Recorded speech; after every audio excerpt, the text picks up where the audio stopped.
Itu mulai ditanam tuh, kita tanam, dia pasti cari tuh biji-bijinya di dalam tanah, saking serakahnya itu barang. Monyet itu Iya. ya? Anjing, monyet ini ya? Jangan bilang anjing, anjing pembantu. Tiap Duduk, hari tuh duduk, datang, jam. datang pulang, masuk pagi, keluar sore. Aduh. Paling malas Oh, iya. orangnya. Saya lebih baik tidur di rumah. Berarti selamat datang kembali. Sorry, kita makan gorengan. Selamat datang kembali di Bongkar Pasang Project, channel terkeren. Pokoknya paling keren lah channel ini kan. Mendatangkan pimpinan-pimpinan revolusioner dari urusan politik sampai urusan pertanian hari ini ya. Oke. Kita kedatangan Jenderal Revolusi ya Bung ya. Iya, begitu. Jenderal Revolusi. Jenderal Revolusi dari Bima. Bukan Bang. Dari, Dompu, dari Dompu, beda ya. Salah ini. Ya sorry. Kita di Malang biasa sebutannya disamain. Oh iya. Ternyata Gitu beda Bang. ya, Iya, Bima sama Bang. Dompu itu ya. Iya. Beda Bang. Beda ya, kabupaten beda. kita di sana. Oh, Kabupaten Bima dan Dompu. Kabupaten Dompu. Tunggu, saya habisin ini dulu. Kita kedatangan Mas Fitra ya, Mas ya. Iya Bang. Mas Fitra, Andika Fitra. Betul. Biasanya saya panggilnya Fitra kan. Biasa dipanggil Andika. Oh begitu. Iya. Tapi saya manggil Fitra boleh, nggak apa-apa? Nggak Kan? boleh, nggak apa-apa Bang. Oh ya, oke. Biasa dipanggil Fitra, biasa dipanggil Dika, Andika. Jadi beliau ini berlibur ke Malang ya. Iya Bang. Berlibur Betul. ke Malang. Sudah berapa lama di sini, Mas? Ini dari hari Sabtu ya Bang. Hari Sabtu. Sabtu. Nah, sekarang Sabtu. sudah Berarti kira-kira 4 hari 5 4-5 hari lah ya. Iya. 4 hari ya. 4 hari. 4 hari. Beliau ini adalah di Dompu ya. Beliau ini merupakan seorang petani muda ya. Iya betul. Petani muda, profesinya adalah seorang petani. Dan masih muda ya. Iya Bang. Masih 20-an menjadi petani. Nah, makanya saya undang lah beliau kan hadir di channel yang progresif ini untuk berbincang-bincang, berbagi pengalaman, ilmu berkaitan dengan anak muda yang hidup di dalam apa itu tadi? Hidup di dalam kerja-kerja yang barangkali dalam tanda kutip dianggap bukan kerja-kerja kesarjanaan. Nah, kebetulan beliau ini sarjana ya. Iya betul Udah ya? Bang. Barusan Baru wisuda ya? wisuda kemarin. Ya, baru wisuda kemarin. Bulan 9 kemarin. Berarti aktivitas di sana, aktivitas sehari-hari sebagai seorang ini ya, seorang petani ya.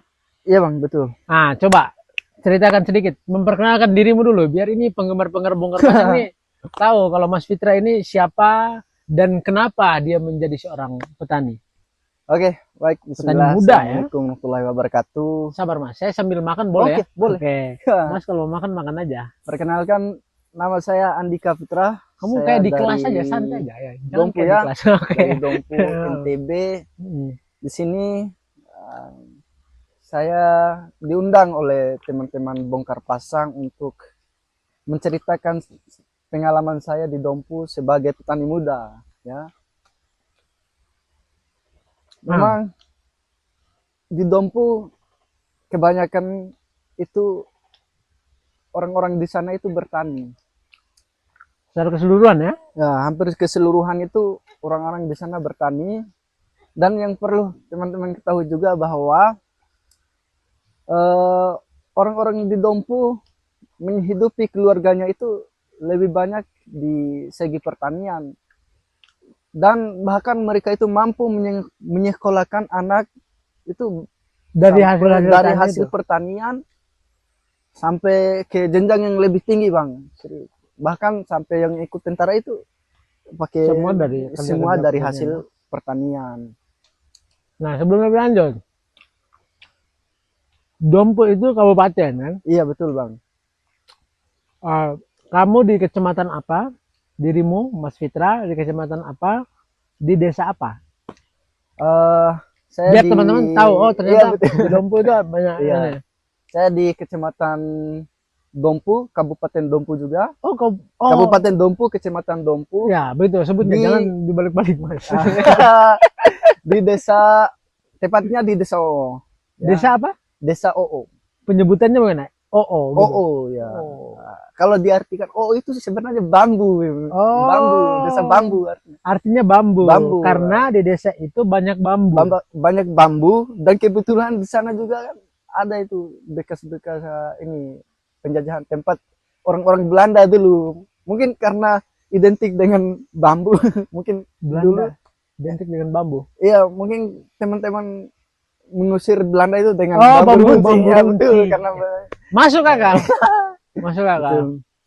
Oh, makanya disebutlah desa OO itu. Desa mungkin sih, tapi Oh. sebenarnya enggak sih Oh, seperti itu. itu jangkrik lah.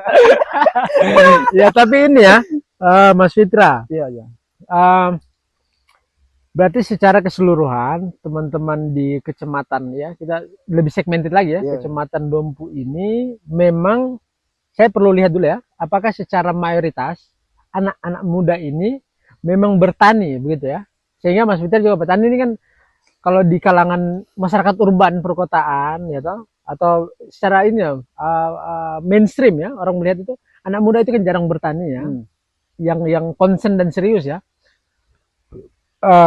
Apakah maka dari situ kan muncullah pertanyaan kan, apakah secara keseluruhan, secara mayoritas masyarakat di Kecamatan Dompu di Desa OO, tapi kita kecamatan aja nggak apa-apa. Itu secara mayoritas apakah petani, anak mudanya ya, orang apa lulusan sarjananya ini, apa tidak semua? Oh, itu Bang. Nah, Sebenarnya kalau berbicara anak muda, tidak semuanya Bang. Maka itu belum. hanya segelintir orang saja. Atau segelintir anak muda yang hanya bergelut ke sana Bang. Oh, tidak secara Tidak mayoritas ya? keseluruhannya. Bahkan jadi gini Bang, kenapa hanya sebagian? Karena memang pekerjaan petani ini agak cukup melelahkan juga Bang, karena beratnya itu. Mungkin disitulah yang membuat teman-teman ini ndak terlalu kesana juga Bang, mungkin untuk yang mudahnya saja. Tapi kalau yang orang tua sih, yang sudah tua, tapi itu karena kebutuhannya Bang, mau tidak mau harus ke sana. Kalau ndak ada pekerjaan lain, mereka itu lebih dominan ke sana. Iya, apalagi tadi yang di awal tadi Mas bilang kan, Iya, bahwa hampir mayoritas masyarakat di sana membiayai anaknya untuk sekolah, untuk macam-macam itu dari hasil pertanian kan. Betul. Berarti memang secara antropolog anjay teori kan, enggak berarti orang-orang tua yang bertani ini itu ya karena memang punya kecukupan lahan ya kan, punya lahan sehingga lakukan pertanian. Tapi penasarannya itu kan anak muda kok bertani. Nah, itu kan anak muda kok bertani. Kenapa antum memutuskan ya, pimpinan revolusi memutuskan untuk bertani? Che Guevara aja nggak memutuskan loh dia bertani itu. Kamu memutuskan, kamu lebih keren berarti. Nah, gimana? Jadi pekerjaan petani ini Bang ya, itu selain mendapatkan untung yang lumayan ya, yang banyak, kita juga kan mendapatkan segi kesehatannya juga, karena kan di sana kita sering berolahraga dengan aktivitas-aktivitas. Karena ini ya nanam itu aktivitasnya nanam dan metik dan sebagainya itu kan membutuhkan tenaga. Karena kan saya juga di sana kan kalau dibilang kan jarang olahraga. Mungkin disitulah tempat saya berolahraga, sekaligus itu adalah hobi saya Bang. Saya memang hobi dari dulu untuk menanam dan bertani. Selain itu kan kita juga dapat penghasilan bagus dari hasil petani itu. Tapi dari itu segi kesehatan ya, kalau segi ekonomi menguntungkan tidak bertani ini? Sangat menguntungkan Bang. Serius ini? Sampai sekarang kan saya berjalan-jalan di sini toh itu kan hasil dari hasil dari percaya. Dapat modal ke sini kan hasil dari pertanian Bang. Bisa di-spill nggak buat teman-teman ini kan? Boleh lah. Ya, coba apa keuntungan ekonominya itu seperti apa coba? Saya penasaran juga, termasuk saya ini. Saya pernah gimana keuntungan sebagai seorang petani itu? Keuntungan seorang petani ya Bang, ya sebenarnya banyak sekali keuntungannya Bang. Di sini kan selain itu tadi itu mendapatkan ini kan banyak hal juga di sana kita pelajari ya. Kita juga sebenarnya bukan hanya mendapat untungnya juga kan, memang kan Ya. risikonya juga ada Ya, Bang. ya, Ya ya, kan? keuntungan dan resiko. Pasti Ya, ada itu pasti Bang. ya. Kalau untung sih ya ada sisi kemanfaatan juga, kita mau mengarahkannya kemana dan sebagainya kan dari hasil untung itu kan tergantung dari kita ya Bang. Hmm. Kalau dari segi ininya Bang, kan saya jelaskan ada ada untung dan ada tidaknya Bang ya. Yang namanya juga usaha tuh Bang, Iya, iya. kadang ada Ruginya ada pasti ruginya, ya. ada labanya Tapi kan gitu. bagaimana modal itu dia balik dan menghasilkan iya, keuntungan betul. lebih kan selanjutnya kan. Ya. Nah, kalau dilihat dari hitung-hitungannya bagaimana hitung-hitungannya? Hei, memang mantap. Tapi minum dulu pimpinan biar kita Kalau tidak kehausan. dihitung-hitung sih Bang, lumayan sih Bang, bukan lumayan lagi no. Karena memang kan penghasilan itu kan Nggak, kalau memang misalnya contoh ya, kita lebih apa praksis saja. Hmm. Misalnya kamu, saya misalnya. ya, Ini kita nanti buat 2 studi case ya. Misalnya studi case pertama, saya punya lahan nih misalnya. Saya punya lahan 5 hektar. ya. Saya kasih ke kamu, kira-kira bagaimana? Cara kamu ngelolanya itu, bagaimana cara ngitungnya? Sampai nanti kita ketemu hitungan keuntungannya bagaimana.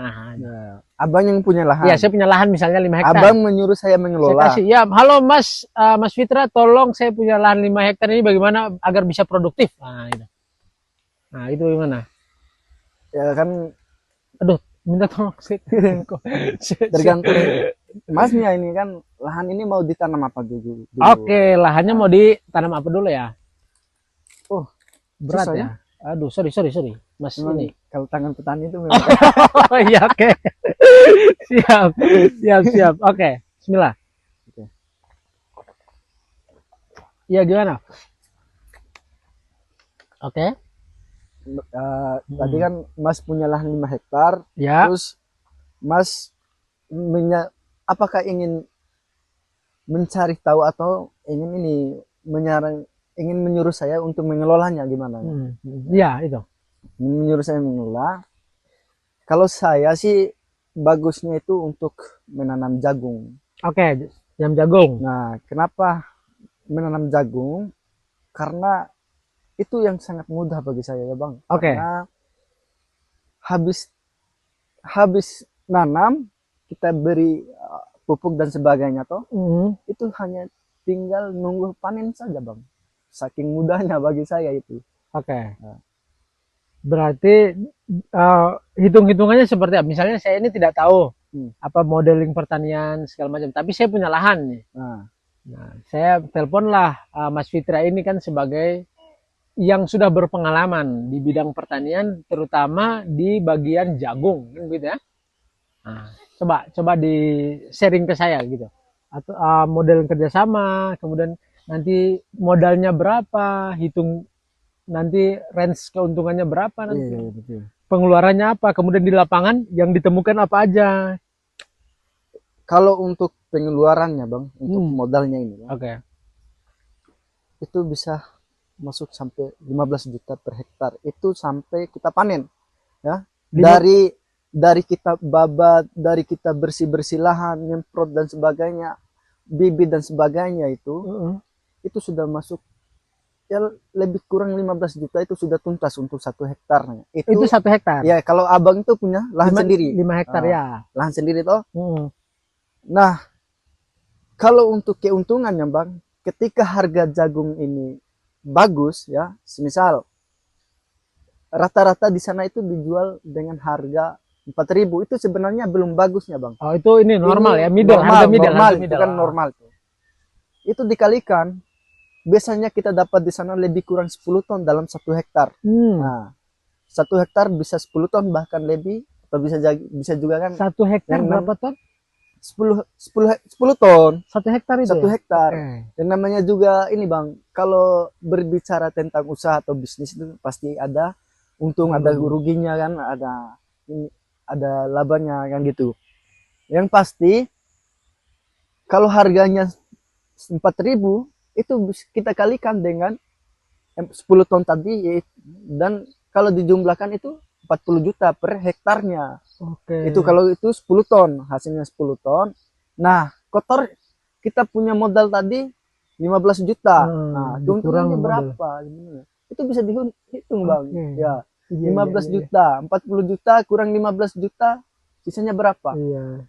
Iya, iya, Ah, iya, iya. itu sisanya Oke, 25, 35. 25. 35, 35. Nah, masa 35? Dari 40 Oh iya, 25, 25. 25, 25. Aduh, bahaya. 25. Sorry guys. Itu Sorry guys. bersihnya, Bang. Sorry guys. Itu bersihnya. 25. Memang sih capek Iya, untuk 25. pekerjaannya, tapi bersihnya. Itu hampir semua pekerjaan dengan modal segitu, hampir semua pekerjaan kita menggunakan tenaga orang, bukan hanya tenaga kita sendiri. 35 itu 25 itu sudah dikurangi modal. Kemudian bayarlah pakai pekerja-pekerja kan. Itu 15, saya bicara yang 15. Oh, 15 itu sudah termasuk itu. Itu sudah termasuk. Pupuk segala macam itu Iya, sudah termasuk. Oke. Lumayan Dia juga lebih berarti ya. gitu loh, Bang. Apa kita sekarang berangkat jadi petani? Oke, berangkat. Saya sediakan lahan di sana. Oke. Tapi di dalam ini biar ini aja ya. Di dalam pelaksanaannya itu terdapat kendala-kendala yang unik tidak? Misalnya kamu lagi tanam-tanam padi tiba-tiba ada babi hutan lari. Iya toh? Iya kan bisa jadi. Pasti ada kendala. Nah, maksudnya saya hama untuk jagung, hama jagung itu apa? Hama jagung. Ya, hama sih banyak, Bang, ya. Banyak macamnya Iya, hama ini kan. Ya pemerintah juga hama, Gibran itu juga hama juga dia. Ya kan itu hama pendosa itu. Maksudnya bukan hama pemerintah, hama ini. Hama. Kalau bukan karena hama-hama seperti itu mungkin Negara harga sudah jagung tidak sampai turun merosot ke bawah toh. Oh. Nah, itu gara-gara hama seperti itu yang mungkin. Apa hamanya, apa aja hamanya? Kalau untuk hamanya, Bang, mulai tikus, dari ya. Kalau tikus itu normal itu ya. Ulat ya. Ulat. Ya, karena menghambat iya, prosesnya jagung, itu dari dia makan daun sebagainya kan, itu bisa menghambat. Terus kalau posisi lahannya itu kan seperti di pinggir-pinggir gunung gini, di kaki kan, gunung, kaki gunung, di kaki gunung. Iya, di kaki gunung pasti ada hewan bagas, babi ganas. babi ganas itu. Ada monyetnya juga. Tapi itu Bang. ada betulan ya? Oh, banyak kalau di sana, Bang. Oh iya, betul. Kalau butuh satu trek saya bawa sih. Ada yang butuh kan? Yang penting. Tapi itu gimana itu cara mengatasi kalau babinya lari? Sebenarnya ada banyak cara, Bang. Tapi cara yang paling ampuh itu kita menggunakan tombak lah, dipotong-potong. Bukan. Kalau untuk menangani hewan seperti itu, Bang, babi, kita gunakan ini penghalang. Bisa kita pagar, bisa kita strum juga, pakai strum. Kejam juga kalian ya. Kejam, tapi banyak babinya itu ya. Maksudnya 1-2 aja lari masuk ke ini atau memang bergerombol? Terkadang bergerombol, terkadang sendiri-sendiri juga, Bang. Kalau bergerombolnya itu bahaya. Oh, kalau berarti babi, kalau taruh pagar, kalau monyet taruh pagar dia lompat. Pasti itu, Bang. Berarti kalau tapi monyet juga tidak serakah ya. Lebih serakah babi atau monyet itu, Bang. Itu mulai ditanam. Kenapa sudah bahas babi? Oke, lanjut. Itu mulai ditanam tuh, kita tanam, dia pasti cari itu biji-bijinya di dalam tanah, saking serakahnya itu barang. Monyet itu ya? Anjing, monyet ini ya? Jangan bilang anjing, Bang. Anjing pembantu. Sorry, anjing pembantu di sana, Bang. Sering bantu kita, Bang. Oh, anjing dipakai menggunakan untuk mengusir babi-babi ini. Mengusir hama itu, Bang. Kalau tikus kan ada ininya toh, sudah banyak lah ya yang alatnya, Bang. Itu ya. Apa? Saya lupa namanya itu untuk racun itu racun tikus. Kan banyak di toko-toko. Yang bermasalah ini yang lebih sering merusak jagung ini apa? Babi ya. Karena babi kan sekali masuk arena berarti 1 hektar hilang begitu. Enggak juga, Bang. Kalau diukur dikurangkan 1 kali masuk, tergantung dari banyaknya yang masuk atau sedikitnya. Kalau masuknya 1 sih paling itu makan 4 kali 4 atau 3 kali 3 lah, tempatnya kan 3 kali 3 segitu. Kalau masuknya banyak itu sebesar ini, Bang, sebesar kolam ini bisa terjadi itu dalam semalam. Waduh, banyak juga berarti ya? Bahkan lebih, Bang. Itu bukan hanya 1 tempat, bisa berpindah-pindah mereka, Bang. Itu tantangan yang di lapangan ini ya. Selain itu ada tantangan lain tidak? Selain hama-hama ini? Yang atau memang yang paling tantangannya ini, Bang, karena kan di sana itu kan kita per musim. Artinya itu kan menggunakan air hujan. Oh, musim hujan baru bisa ditanam Iya jagung ya. betul. Musim Karena hujan, tanahnya kering itu tanah ya. kering.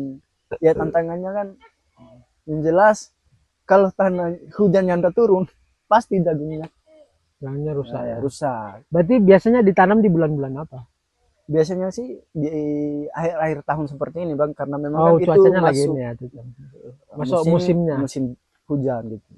Musim penghujan maksudnya. Udah mulai dingin aja bang. Oh, sudah mulai dingin. Iya. Tidak apa-apa. Ini namanya Malang. Malang. Iya, Malang. Malang itu dingin. Kalau kita ke kota sudah panas. Jadi kita ke sini aja. Iya, macet juga itu. Iya, macet. Sudah kemacetan demi kemacetan sudah. Nah, apalagi di jalan sudah macet, lihat mantan goncengan sama orang lain itu kan tambah jengkel gitu. Makanya di sini aja. Itu bahaya tuh bang. Bisa ditabrak kalau Iya, kamu mau nabrak begitu? Iya betul bang. Sabar aja mas, sabar aja. Nanti tak carikan jodoh di sini. Amin amin. Mungkin lewat ini bisa nemu. Iya, nanti kita cari ya. Ini saudara-saudara ya, kalau ada yang punya ini nanti bisa ya, saudara saya ini. Insya Allah petani muda kaya.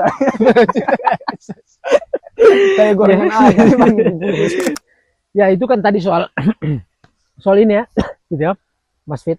Soal apa? Praksisnya ya. Iya bang.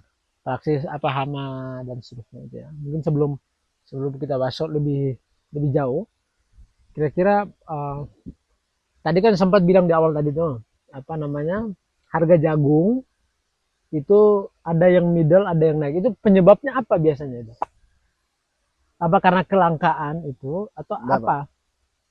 Yang menyebabkan harga jagung ini kadang Naik dan turun itu ya? kadang naik tuh. Ini karena panennya itu kan secara berkala atau secara keseluruhan toh. Oh, panen sekali iya, karena musim itu iya, tadi. musim, maka jagung itu kan akan berlimpah bang, bahkan mengganggu ratusan ton kan, artinya kan harga jagung bisa dinaik, terganggu betul. Di sana juga toh. Sebenarnya sih ada harga jagung yang menetap harga di 5.000 lebih itu bang, 5.000 lebih atau enggak 5.000 itu harga bulognya itu bang. Harga bulognya itu kan sekitar segitu bang. Cuman di harga bulog ini punya batasan. Kita hanya kalau satu petani itu kan hanya bisa bawa sampai 10 ton saja. Kalau dibatasi lebih kan ya. Dibatasi. Ya. Sebenarnya kan tapi itu stabil itu ya, 5.000 kalau bulog iya, itu ya. Stabil. Kalau bulog tuh tetap stabil. Udah berani kalau macam-macam kamu bakar gedungnya begitu enggak ya? Di bulognya kan ada banyak aturan juga bang. Jagungnya harus kering, harus itu, harus bersih dan karena sebagainya. Harganya dipatok 5.000 sehingga kualifikasinya diperketat. Betul. Kalau di sana bang. Oh, berarti lebih dampak naik turunnya harga itu biasanya dari situ ya? Iya bang. Dari karena panennya itu kan keseluruhan. Oke, sebelum kita itu kan tadi sudah dapat lah ya praksis, walaupun sedikit ya, tidak perlu terlalu banyak di bagian praksis ini kan, nanti banyak yang niru kan. Tapi kan tujuan kita buat teman-teman niru lah, bahwa ada anak muda yang jadi petani. Nah, lanjut itu kan tadi di praksis aktivitas di pertanian ya. Kalau di dalam kehidupan kamu sebagai anak muda sarjana jadi petani, itu kan pasti menghadapi, saya meramal ya, pasti menghadapi stereotip stereotip toh bahwa kok sarjana bertani. Ah, itu dapat nggak itu? Oh, dapat ya, sering ya. Kira-kira kamu menghadapi ucapan-ucapan sesumbar itu, kamu ngapain menurut mereka itu? Jadi untuk menghadapi itu bang, terkadang kan kita sebagai ini sarjana muda itu kan tidak seharusnya kan harus lari ke apa sesuai pekerjaan kantor, iya, kantor dan sebagainya kan. Terkadang kan kita juga bekerja ini kan sesuai dengan hobi juga ya bang ya, yang penting yang namanya juga kalau ke sana kan yang jelas kita cari uang dan sebagainya untuk berproses ke ini namanya perkantoran dan sebagainya kan begitu bang. Ya saya pikir kan kenapa bagus di pertanian tani jagung ini ya.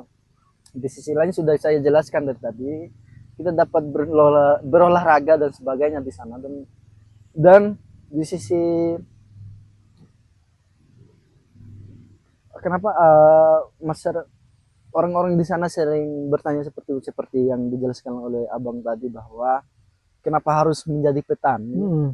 Ya, karena saya pikir kan ini yang lebih cepat dapat uang, bang, ya kan? Oh, berarti memang secara keseluruhan cepat sekali ya. Iya, cepat kan, kita cuman butuh 6 bulan ya, kalau kita Dan dapat tanam. uang puluhan juta. Iya, itu makanya.